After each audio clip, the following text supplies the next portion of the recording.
Welcome to economics in easy वे।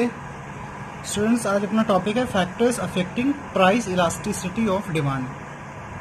इससे पहले हमने इलास्टिसिटी ऑफ डिमांड के न्यूमेरिकल क्वेश्चन सॉल्व किए थे, तो वो वीडियो भी नहीं देखी तो ज़रूर देखनी, ठीक है। तो आइए स्टार्ट करते हैं आज का video. Factors affecting price elasticity of demand मतलब कौन कौन से फैक्टर्स हैं, किन चीज़ों से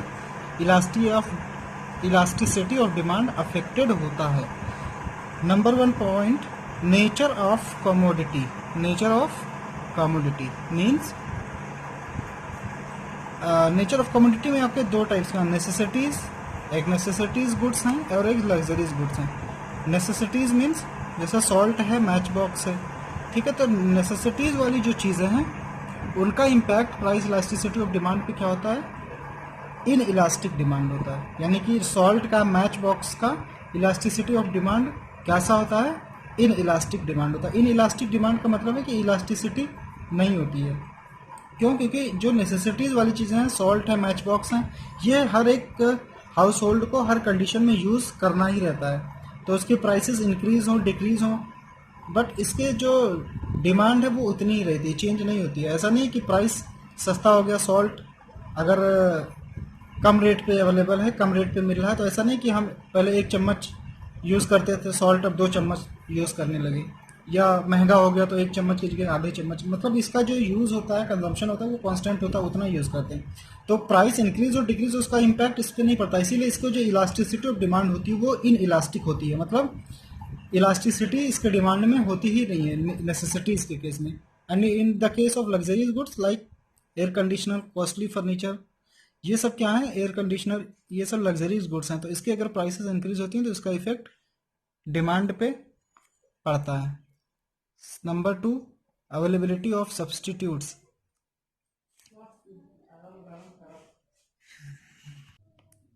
availability of substitute means suppose 2 goods हैं, सब्सटीट्यूट्स का मतलब क्या होता है, फॉर एग्जांपल टी है एंड कॉफ़ी है। अवेलेबिलिटी ऑफ सब्सटीट्यूट मतलब ऐसा प्रोडक्ट, ऐसी कमोडिटी जिसका सब्सटीट्यूट मार्केट में अवेलेबल है, टी, कॉफ़ी। तो अगर टी की प्राइस इंक्रीज या डिक्रीज होगी तो जो कंज्यूमर है उसके पास ऑप्शन रहेगा, तो वो कॉफ़ी पे शिफ्ट हो सकता है। तो यानी कि in case of availability of substitute the elasticity of demand will be more elastic. यहाँ पे इलास्टिसिटी ज़्यादा होगी in case of availability of substitute goods. Next, multiple uses. Multiple uses का मतलब ऐसी चीज़ जिसका हम बहुत ज़्यादा चीज़ों में यूज़ करते हैं। फॉर एग्जांपल मिल्क है या इलेक्ट्रिसिटी है। इलेक्ट्रिसिटी का यूज़ हम बहुत सारी चीज़ों में कर लेते हैं, है ना। उससे एसी, फैन, लाइट, और फैक्ट्री है तो फैक्ट्री में यूज़ होता है। तो देखिए, मल्टीपल यूजेस का मतलब क्या है कि कोई चीज़ है उसका हम बहुत सारी जगहों पे यूज़ करते हैं, ठीक है। तो जब इसकी प्राइसेस बढ़ेंगी, अगर सपोज लाइट का बिल इंक्रीज हो जाए, तो क्या होगा, इसका जो यूज़ होगा उसको हम रिस्ट्रिक्ट कर सकते हैं। कि जैसे हम एसी, फैन, लाइट सब चलाते थे, अब हम सिर्फ फैन और सिर्फ लाइट से काम चला सकते हैं, एसी बंद कर सकते हैं। तो ठीक है, इसमें इलास्टिसिटी ऑफ डिमांड फिर ज़्यादा होगी। यानी कि मल्टीपल यूजेस के केस में इलास्टिसिटी ज़्यादा होती है। यानी कि डिमांड क्या होता है, इलास्टिक। डिमांड क्या होता है, इलास्टिक। यानी कि हम यहाँ पे प्राइसेस के अकॉर्डिंगली इसके डिमांड को हम चेंज कर सकते हैं। नेक्स्ट है postponement of use. Postponement of use मतलब कोई भी कमोडिटी जो हमको यूज़ करनी है हम उसको पोस्टपोन कर सकते हैं, ठीक है। कोई भी लग्जरी गुड्स है, या सपोज हमको कुछ खरीदना था, फर्नीचर, कॉस्टली फर्नीचर लेना है, अगर उसकी प्राइसेस अचानक से राइज हो गई तो हम क्या कर सकते हैं, उसका जो परचेज है उसको हम पोस्टपोन कर सकते हैं कि आज नहीं 2 महीने बाद परचेज कर देंगे। तो यानी कि पोस्टपोनमेंट ऑफ यूज़ मतलब हमको ऐसी चीज़ लेनी है जिसको कोई बहुत ज़्यादा ज़रूरी नहीं है, तो उसकी जो डिमांड होगी वो इलास्टिक होगी। यानी कि हम फिर उस केस में उस चीज़ को परचेज नहीं करेंगे। नेक्स्ट है income level of buyers. Income level of buyers means कि जो बायर है, जो कंज्यूमर, उसकी इनकम कितनी है। अगर हाई इनकम है, इसमें 2 कैटेगरी है।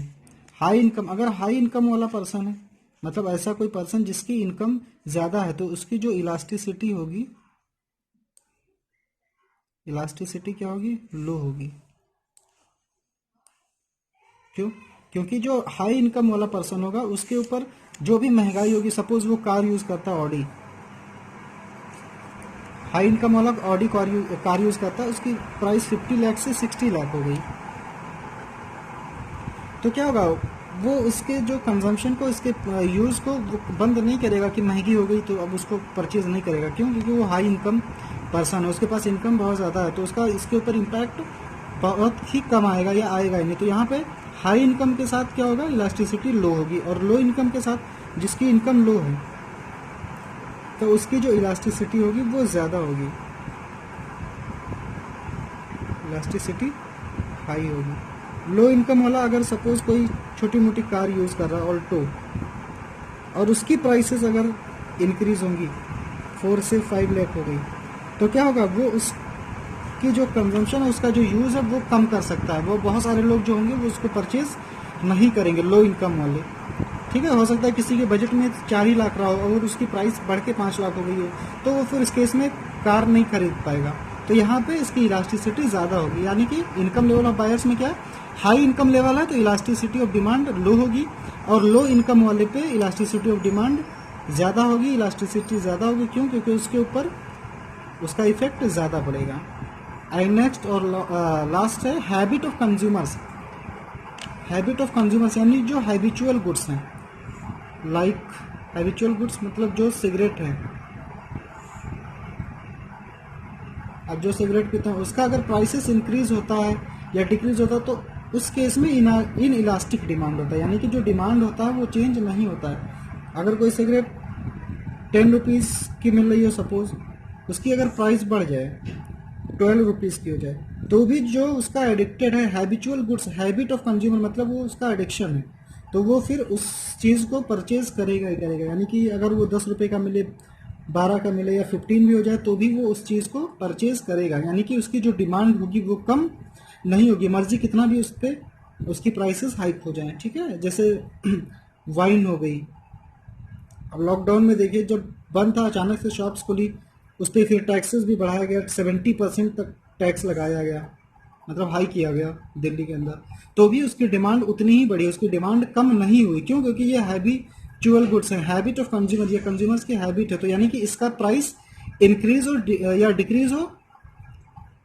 कंज्यूमर के ऊपर, इसके डिमांड के ऊपर कोई इफेक्ट नहीं पड़ता। इसीलिए हैबिट ऑफ कंज्यूमर्स, ये अगर गुड्स हैं यानी हैबिचुअल गुड्स हैं, तो इसकी इलास्टिसिटी ऑफ डिमांड क्या होती है, इन इलास्टिक होती है। इन इलास्टिक का मतलब कि इलास्टिसिटी नहीं है, यानी कि डिमांड चेंज नहीं होता है, प्राइस कितना भी बढ़ जाए उसकी डिमांड चेंज नहीं होता है, ये इसका मतलब है इन इलास्टिक।